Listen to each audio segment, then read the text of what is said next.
యోబు గ్రంథము 27వ అధ్యాయము.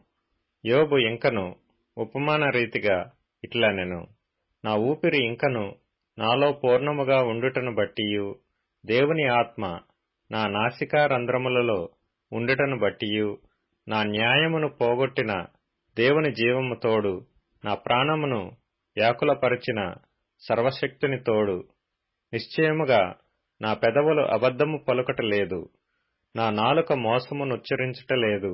మీరు చెప్పినది న్యాయమని నేనేమాత్రమును ఒప్పుకొనను. మరణమగు వరకు నేనెంతమాత్రమును యథార్థతను విడువను. నా నీతిని విడువక గట్టిగా పట్టుకొందును. నా ప్రవర్తన అంతటి విషయములో నా హృదయము నన్ను నిందింపదు. నాకు శత్రువులైన వారు దుష్టులుగా కనబడుదురుగాక, నన్నెదిరించువారు నీతిలేనివారుగా కనబడుదురుగాక. దేవుడు వాని కొట్టివేయనప్పుడు, వాని ప్రాణము తీసివేయనప్పుడు, భక్తిహీనునికి ఆధారమేది?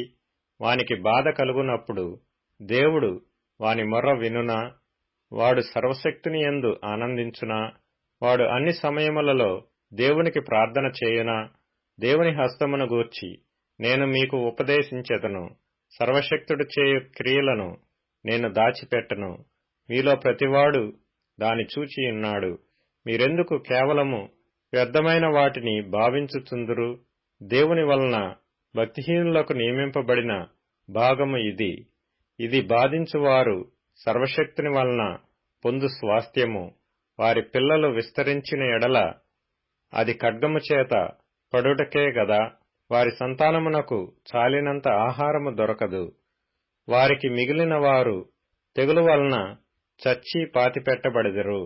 వారి విధవరాండ్రు రోదనము చేయకుండిరి.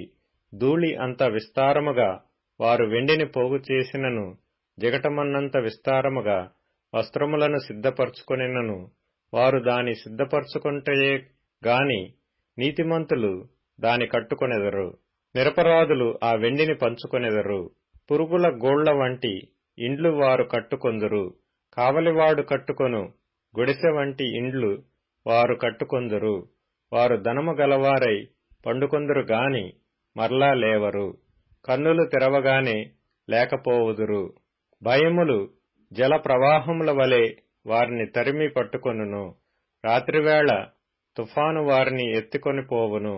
తూర్పు గాలి వారిని కొనిపోగా వారు సమసిపోవుదురు.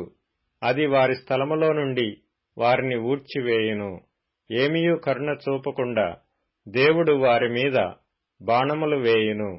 వారు ఆయన చేతిలో నుండి తప్పించుకొన గోరి ఇటు అటు పారిపోవుదురు. మనుష్యులు వారిని చూచి చప్పట్లు కొట్టుదురు. వారి స్థలములో నుండి వారిని చీకొట్టి తోలివేయుదురు.